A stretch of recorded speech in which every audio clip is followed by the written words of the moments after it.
Welcome to East Meets West, and today I have another special friend and somebody that I would have met virtually and then in person during our immersion in Ghana. But she blew my mind. She blew my mind with the things she does, the mindset that she has about abundance. And I listening to her, I can actually sit and listen more and more about the things she's doing back in her country in Ghana. And you will be inspired, honestly, to meet my good friend. And though her screen is saying 𝐷𝐸𝐺𝐿𝐵, she is actually, that's her husband's name, but her name is Comfort, which was very unique. And my name means peace. I was telling her when I met her that we have comfort and peace in the room. But Comfort, as I said, Comfort is special. And what she does is something amazing, how she works with her team and the business she runs. So she's the founder and CEO for 𝐷𝐸𝐴GHBE, right? I know she's going to Yeah. pronounce it better for you. And but it's a company that does shea butter. And I could recall when I went to Ghana, I was having some terrible skin problem, and she introduced me to her shea butter. And it actually, before I left that country, my skin was so much better with all the peeling that was going on. And so, I know her products are really good. She does also export those shea butter and her beads. Yeah, she also had jewelry. You got to see some of her design, and I got some of her beads too that she would have prepared. But her business is something maybe a little bit like others what they do, but I know her quality. So we had this immersion where we got a chance to actually walk through the entire operation that she has there and how she makes the shea butter. And I had some good knowledge because I don't have no idea how to, you're just getting a product. You don't know the whole process of what it went through to get there from the seed itself. And I even brought the seed back with me. And so today we're going to talk to my good friend Comfort from Ghana. And she and her husband are amazing. I'm going to have both of them also back on our program to talk about, husband and wife being in business, and also from an aspect of how a husband supports his wife in business and, having different career path per se. But that's for our next interview. So they have a foundation that also mentor leaders, especially young adults, and empowering women and children. And Comfort is involved in many things. She's a president of the African Women's Entrepreneurship Program, West Africa Region, immediate past president of Africa Women's Entrepreneurship Program. Yeah. And all this is from the Ghana chapter. But I know Comfort is going to tell you more about herself. And so I might not be doing a great justice here for Comfort, but Comfort, I can say to you that she is one of the most abundant thinking woman that I would have met, of in recent times. So I do want to introduce you to her. She is going to tell us a little bit more about herself. And we're going to talk a little bit of what she does and also the value that she's going to add to you here today. Do share this program and do ask your questions in the comments below, and Comfort would lovingly answer anything that you have. So, Comfort, can you tell us a little bit more about yourself? And before that, I must welcome you to our program. And thank you so much for taking the time out of your busy schedule to just share and add value to us. So, Thank you very much, Dr. Shanti, my sister from our twin country, Ghana and Guyana. Yes. It's a great pleasure joining you today on your show.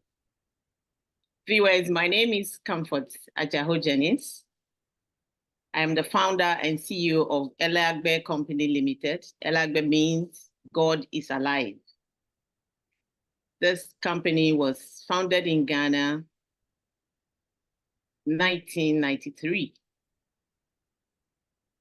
And I was testing the waters while I was still working. And in 1996, I registered it as an enterprise.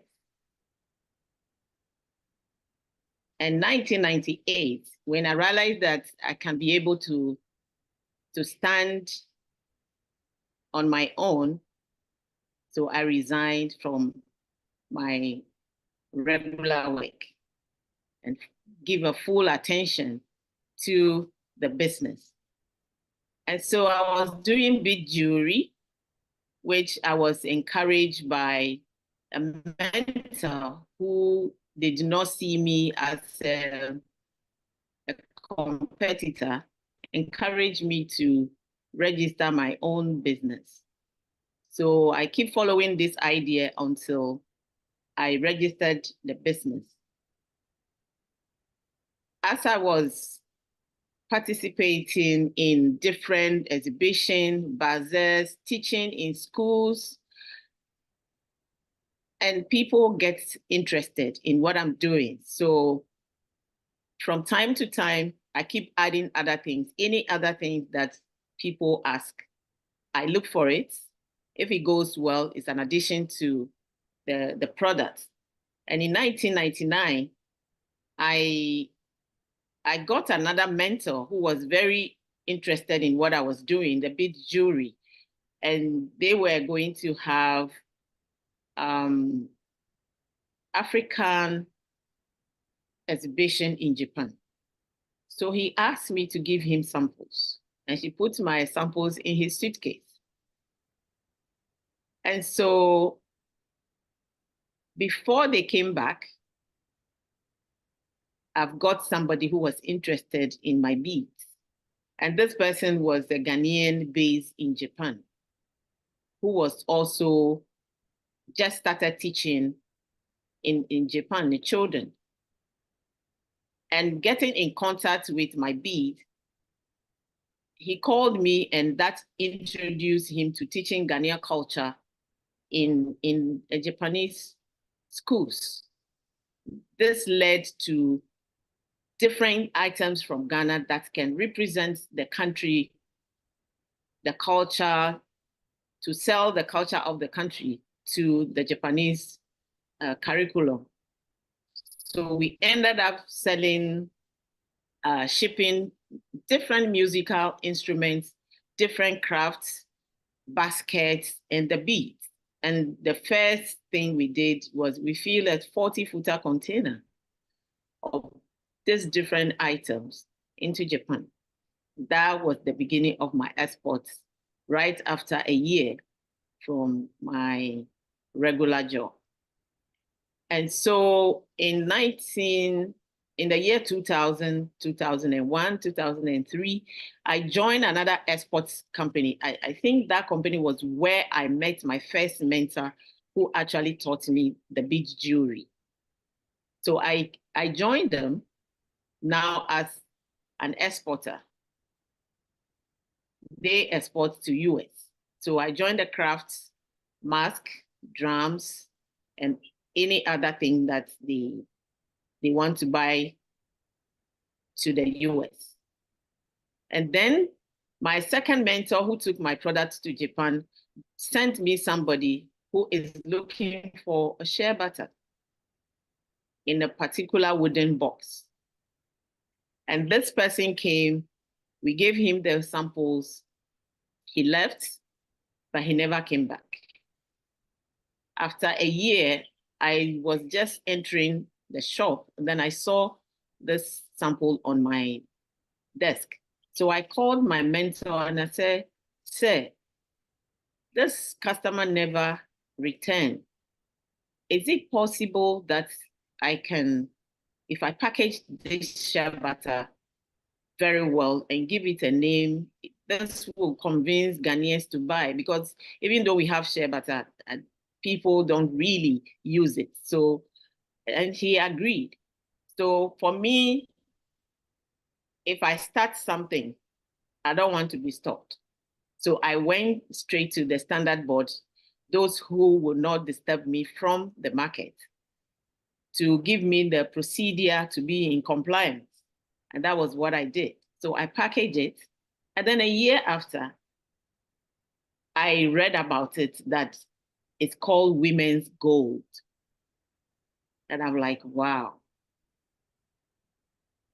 So I quickly went back. I went back again to my mentor and I said, you know what? Our current Minister for Women and Children Affairs is from the North, and we get the shea butter from the North. Don't you think that it would be good to launch this and make a big noise about it? Because it's going to create a job for the women from her region. That will be good for her ministry. And then he agreed and gave me the go ahead. And lo and behold, we launched it. We invited her as our special guest. She came and she owned it. And then West Africa Trade Hub, USAID, was at the time in the country, barely a year, looking for those who would like to add value to shea butter. And someone gave them my contact. And then that is where we are today. I have become one of the ambassadors in West Africa from one country, introducing my packaging to them, showing them that this is something that if we package it, add value to it, it can create a job and give a livelihood to the women who are processing it.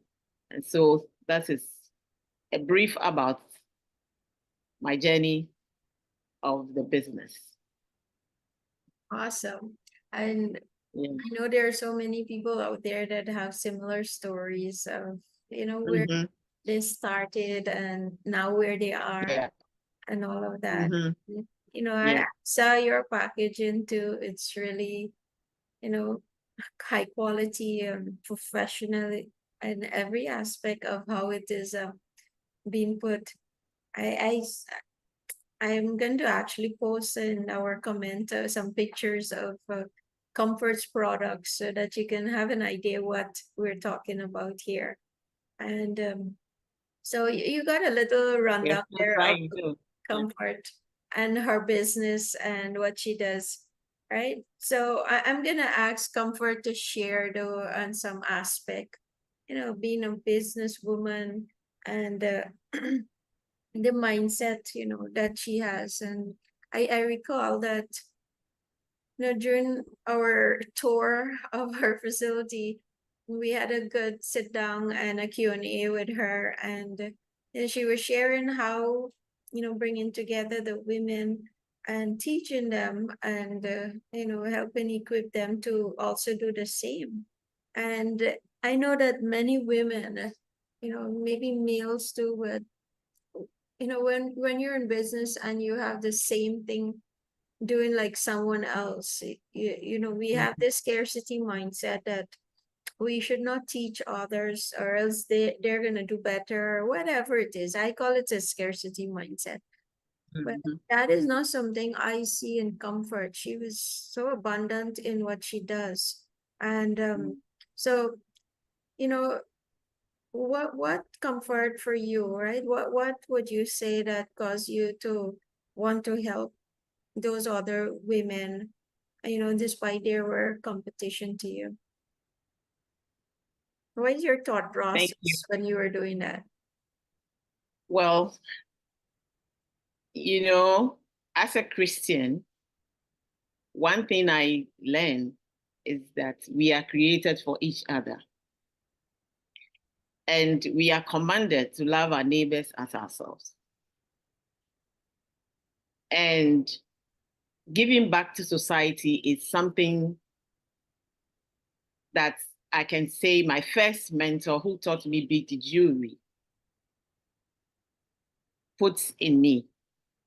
Why am I saying this? Because this stranger does not know me from anywhere. But she trained me freely and paid me. And so from the onset of my business, I decided to give back what was given to me. So from the very beginning, I started working with school dropouts, those who SS graduates, job seekers. And because I started getting orders, I always need more hands. So when I get a young person, that lead me to get to know their family, to know the background, where they are coming from. And I encourage them to be able to also support their parents. I pay them because their parents paid their school fees throughout the time. So this is the time I want them to be honest and transparent with their parents. That even though if they are not going to give that money to their parents, they should let their parents know that they are being paid from where they have been going. And I also get to know those parents. And even if it's an older woman, I get to know the husband. So I think I use this strategy as an entry point to get to know the family, because I believe in building network. The market is big. So if I don't give back to or bring along other people or train other people, if I get an order for about to fill 20 or 40 footer containers, even if I'm able to complete it, it will be stressful. It will be sleepless night. I might not be able to even enjoy the fullness of the money that comes to me. But as I train others, then we become partners. I don't see that I compete with myself. For me, competition, I compete with myself. What you are calling my best packaging, I have not reached anywhere. I'm still looking at it. It's something that I have done. What can I do better than that? That is how I compete with myself. But all the people that I train and I bring along, I want us to represent our communities, create jobs in different communities that we are coming from, and put our country out there. Because my product that you are holding right now, somebody in Guyana, when they look at it, where is it coming from? It's coming from Ghana. If anything go wrong with that product, they will not look for me. They will mention Ghana. I bought one product from Ghana, and this is that's the problem with such products from Ghana. So we, as a Ghanaian, the people I train, if we work together as Ghanaians, we are able to support and present our country in a good position. And also, as an entrepreneur, we create jobs. And so if you are keeping everything to yourself, you are not doing yourself and the country any good. We are supposed to send people fishing, not to give them fish. The few women that I have trained, their factory is now bigger than mine. And they are working with, one of them is working with over 5,000 women. How will I be able to work with over 5,000 women and another one and another one? Their cars are bigger than mine, but it brings me joy. I cannot be everywhere. So it is always good to empower others and encourage them to also empower other people that comes their way. And then together, we make our community, our country beautiful, that nobody will be lamenting whilst others are crying. So I compete with myself, and I see others that I bring along as my partners. I buy products from them. I buy raw materials from them because they are at the source of where I get my raw material. So they are my partner. They supply me. No matter how young they were, they are now big women. And I'm proud of them. And I'm happy that God used me to do that. I was reading a book where they said that if you are able to replicate what you are doing with other stakeholders, you are no longer an entrepreneur, you are intrapreneur. So I'm now telling people I am intrapreneur. And you know, whatever you are doing, no matter how you are doing it, people are watching. I was there when I received an invitation letter. When I opened it, it was an award from one of the young people growing up, going to school, watching me do what I was doing. And she's now a CEO of her own organization. And she realized that this woman, I need to appreciate her. And she invited me to give me an honorary award. Well, I went. I was happy and I thanked her and I went. After I received the citation, I was like, oh, really? I have no idea what I was doing. And she just spelled it out. So whatever we are doing, it's our calling. We all have different gifts. Whatever you have today, it is not all for you. Somebody will contribute it to make it complete. Yep. So we are different pieces coming together. And I think the African proverb, Ubuntu, carrying each other, you are because we are. That is what it's supposed to be, not a competition at all. Thank you. See, I know that, Comfort, like everything you said there, it's just like beyond the small-mindedness that we might experience in some people when we meet them. But when I've met Comfort, at least from what she just said there, you could understand when I say that she has an abundant mindset. And this whole aspect of developing others and to see them, prosper. Indeed, it's such a joy to know that, you were able to help someone get on a path that is making such a big difference. And I know the work you're doing there, and it's exemplary. And you see, the vision of Comfort is, thinking of the countryside and how, the products coming out of Ghana is going into the world. And she's thinking, yeah, people should not speak any ill words about her country. And that's a challenge about quality. And I know you have your quality certification because you stand for, a higher standard than just prepared or creating some product and selling it. But it must be done with utmost high quality.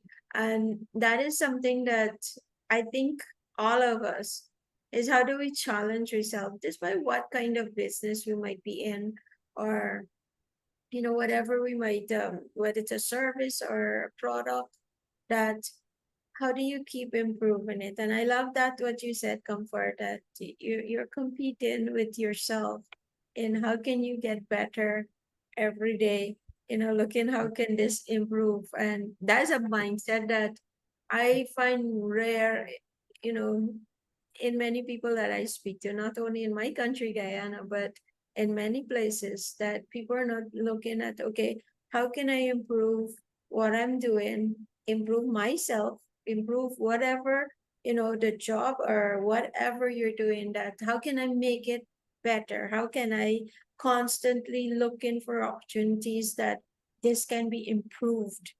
And that is, I love that you brought out that point. And especially the aspect of, when you stand to represent and say where you're from, right? What must people experience? And the type of expectation that you're putting out there is that there are things that are good that can come out from this nation, and it will challenge the people in your country that we want to stand for greatness in every aspect of what we're doing. And so I really admire that about you. And it's just not about your business, but you're looking at how it comes across internationally. And so this whole small-mindedness that sometimes we're just caught up in this cocoon, and we're not thinking beyond of all the things that we can be doing and how we can make a bigger difference. We're just comfortable here. But I love that you're stepping out of your comfort zone and you're challenging yourself, you're challenging others to rise the standard of greatness. And all I can say to you is to continue your good work, and whatever it is that we can also do on this end here, that we can still challenge our minds to do great things. So Comfort, being in business though as a woman, and yeah, we talk about others doing the same thing like you, and how you have, encouraged them, how you have walked alongside them. Now they supply you. Some of them are bigger than you, right? What would you advise young business owners? And you know, this whole aspect of being feeling threatened by others, or threatened that somebody else might outdo you, or whatever it is that might be going on in their minds about not stepping out to do things is one, and not wanting to share knowledge is one. And so what would you advise our young business that are now, whether the business is young or the person is young that's starting a business, it doesn't matter, because there are older people now starting business too. But I'm talking about the businesses, especially that are just maybe a year, 2 years in operation. What might be some of your advice to them? Yeah, what you're saying is very true, that people really don't want to share, and they are afraid. Some feel that people will overtake them. But we are all unique, and we have a different gifts and a different roles to play. As I said earlier, you compete with yourself. You come out with your very best. If you are just starting, I also started from somewhere. And I keep learning and keep doing the addition and subtraction. So if you are just starting, don't think that you are coming to overtake those who are already ahead, have started a year ago. They have the experience. No matter how good you are, they have the experience. The practical experience is there.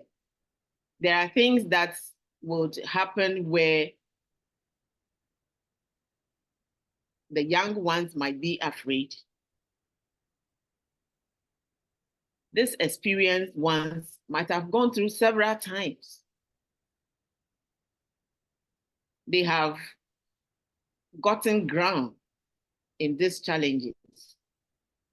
So why not approach them for mentoring? Because every entrepreneur needs a mentor. About 32 years ago, the woman who encouraged me, she's still there. She's now selling my products. And we are still friends.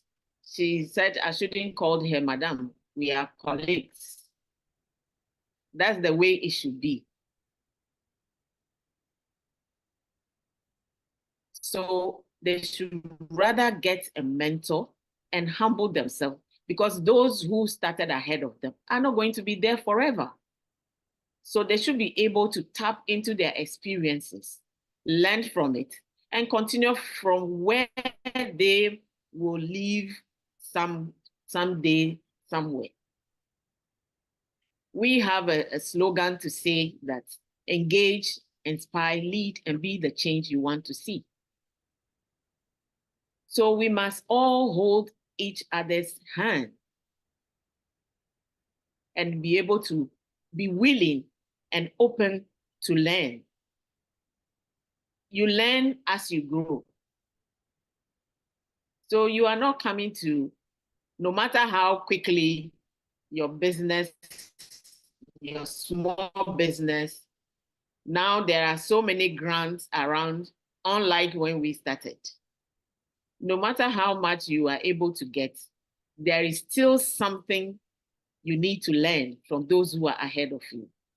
So I'll just encourage them that they should get a mentor who will mentor them, who will be advising them, who will be guiding them. They should humble themselves.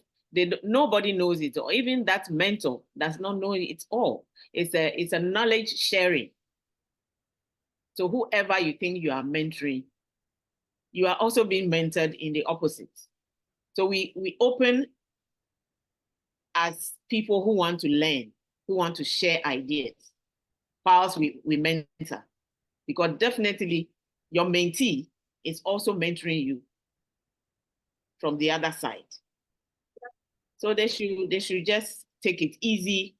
We know technology is running their life, and they just want to follow the speed at which technology is running. But the real life, in real life, we have to take things one day at a time and build on it. It's always good to look back and know where you are coming from, where you started from. That is what will help you to be able to build where you are going solid with an experience that you started with. Yep. You know, something that this aspect of mentorship, it's something I heard you mention when you were explaining, about your business and having mentors that actually believed in you and encouraged you and, give that kind of support even as you came along. And that is something too that we do encourage people. So I love that you brought that out, the aspect of getting a mentor. And though I do coaching and mentorship, I do have a coach and a mentor too. And my coach also have a coach. Yeah. And so it's a cycle, but it's indeed that we don't know everything. And sometimes having somebody who gone before you, right? I have multiple mentors for different things that I can tap into them, run something by them, I hear their thoughts and move from there. But some of us do believe that I come back to the scarcity mindset. I've met someone the other day, and I was asking what do they do, and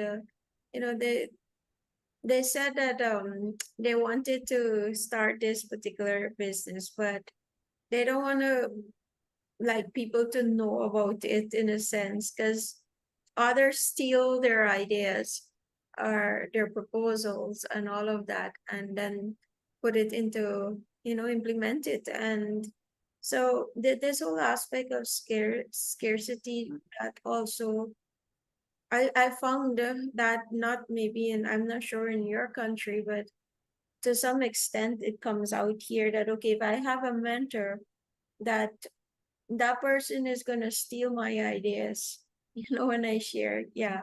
So that scarcity mindset would also hinder you from progressing as fast as you want to or how you can, because you'll be limited only to what you know.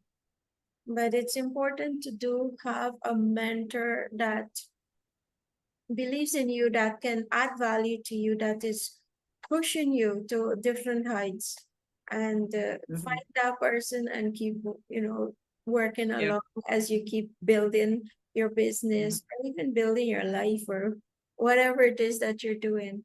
So Mhm. I know, Comfort, you saw the value in that. And so thank you for bringing that out.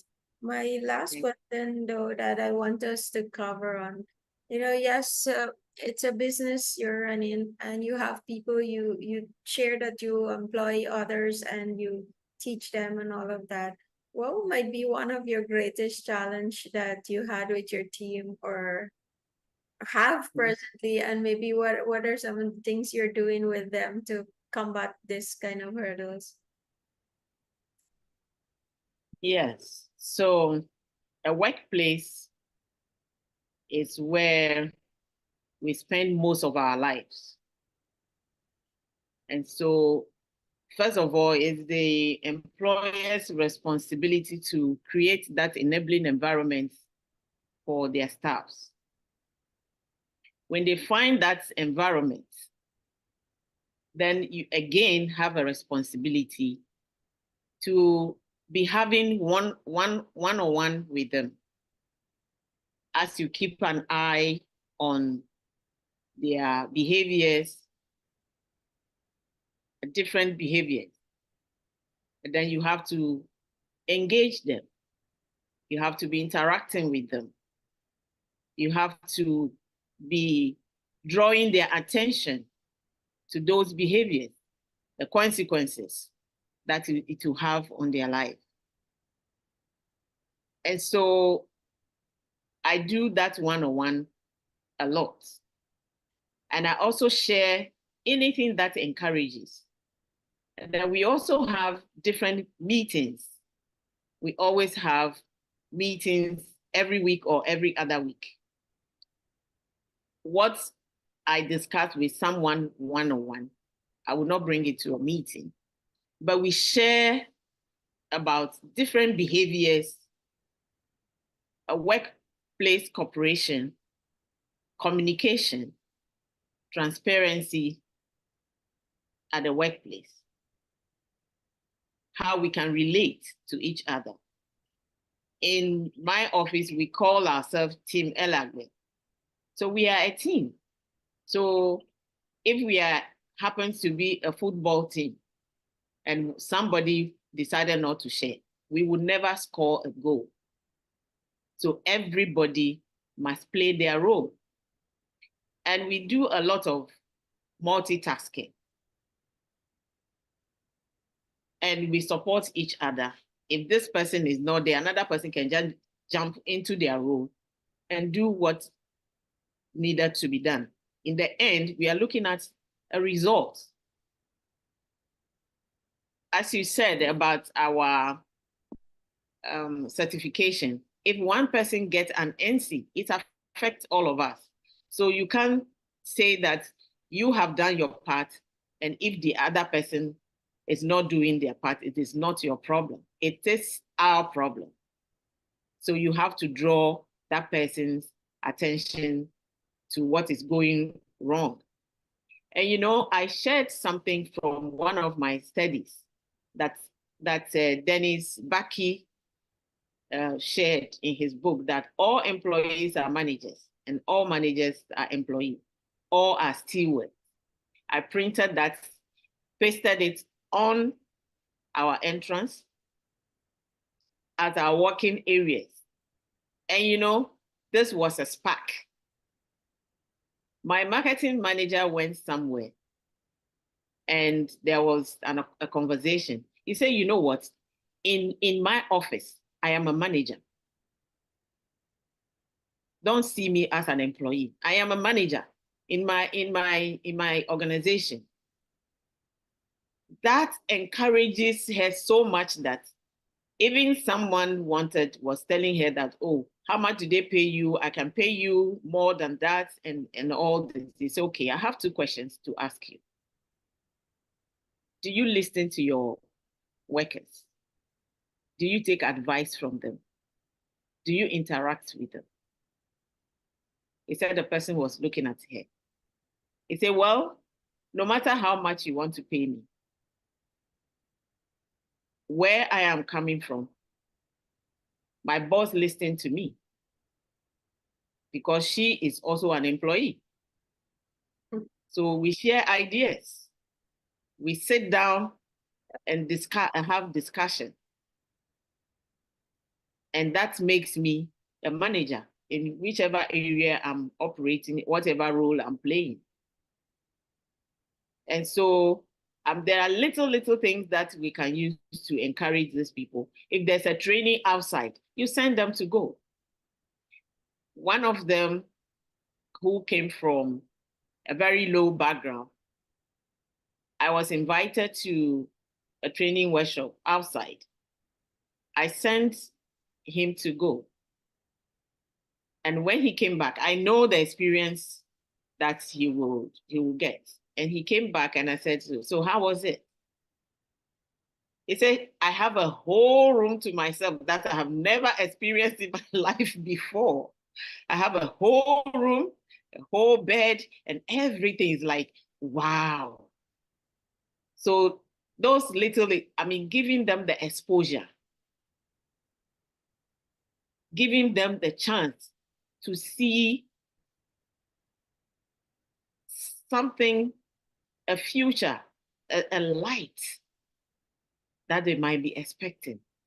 When and how will I get there?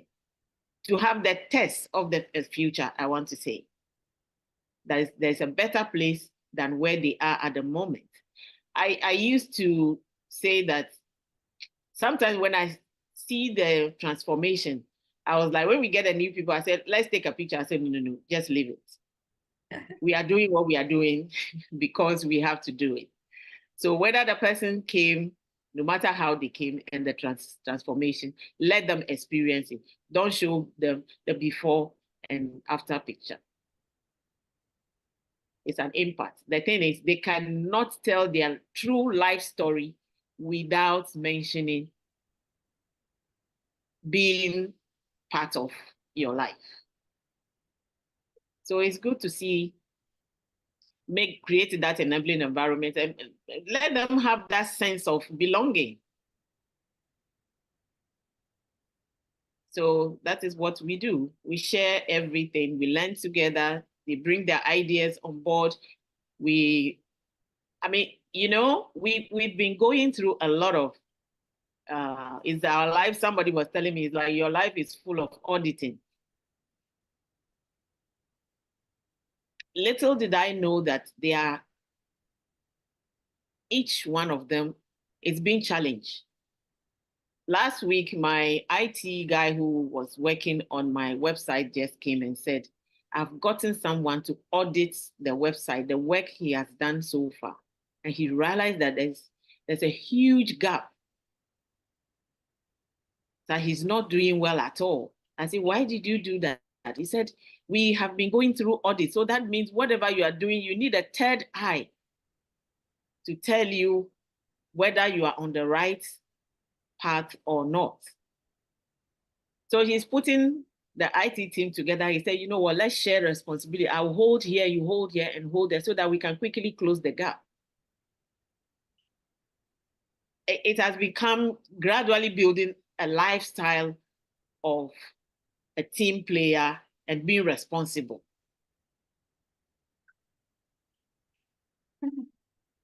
I didn't tell him, but he realized that it's a responsibility on his part to take. And so I actually appreciated him for taking that initiative. So that is what we do. And it's our duty, it's our calling, it's our responsibility to build the next generation. Thank you. The Comfort, despite which country you're from, I should say continent, because it's not only country, we're continents apart. What you shared is aspect of investing in your team, training them, listening to them, are things that I keep talking about, that you know, work with the team that you're having, and but you gotta invest in them. You have to expose them, like as Comfort is saying, into different things so that they can learn. I was saying to someone the other day is that the different exposure that I got, the Mm-hmm. experiences, the books I would read, and all the things that I would have done in my life, the people Mm-hmm. that are working with me did not have that. And how do I, start exposing them as much as I can to things that I would have learned and that make that impact in my life. And that's what I started to do with my team. And I love that, coming from a different side, that you're also sharing those same thoughts. Because again, come back to scarcity is that there's this saying that if I invest in them and they would leave and all my, investment is gone there. And then they say too is that you don't invest with them, they will stay. And when they stay, they'll cost you even more. And, but the whole idea is that when we met your team too, you could see the joy in them working there, Yeah. and they had only good things to say, and which is good that the impact you're having on your team too. So running a business, yes, and having people working with you, this whole aspect, yes, there are things when you have some challenges, but Mm-hmm. I love that, having a one-to-one talking with them, listening to them, helping to guide them, help them to, think, start thinking, solving problems, and, getting them into that direction. All of these things are just so priceless that sometimes it's, for me, it's kind of hard for why people can't see that, helping your team members to get better. I say this is that even if they leave, right? I am just making wherever they're going better. Right? That wherever they go to work, whatever I've invested into them and they become better, they're gonna make that place better. And if they make that place better, that company is gonna get better. And if all of our companies are getting better, our organizations are getting better, our country will get better. Yes. Yes. So that those are my thought process behind all of this. But Comfort, I know that we've taken up a lot of your time here, and you shared some great points that all of us can listen back to this year over and maybe take out some aspect of what Comfort would have shared that you can apply in your business, maybe apply in your mindset, and where you might need to grow in, as I said, ask questions. So Comfort, before we close, is there any closing remarks for our viewers? Yes. What I want to say is that our goal is not just to sell products, but to use what we have to make an impact on our society, in our community. That's what I have to say. Thank you so much, Comfort. And I love the whole African concept of Ubuntu. Yes, Yes. it's And very important. yeah, we, people must know that it's because of them, and Mhm. we are, and that Oh, yeah. you are, and applying it personally to your life, to that whole aspect, that Yeah. it's not you alone, there Yes. are others involved that is helping, and how do you treat them, but that's a Yeah. whole big topic by itself there to discuss. But thank Mhm. you so much for your time, and we do look forward to have you again on our program next time, and with your husband. As I said, we're going to have a nice discussion as a couple also, from that angle there. But do, to our viewers there, please do share this video, share any questions that you may have, or even if you want to share some thoughts to add to what Comfort would have shared. and so that others can also benefit from what you might have to add. So this program is all about developing us as leaders. And when we grow, it's not likely that others around us will not grow. So we will challenge others to grow. That is the quality of mindset that we want to see happening, that as you start learning, you put it in practice and you start challenging others to start growing to do things better. Right. So thank you, Comfort. Have a wonderful day and we will touch back base. So guys, do share and do keep in touch.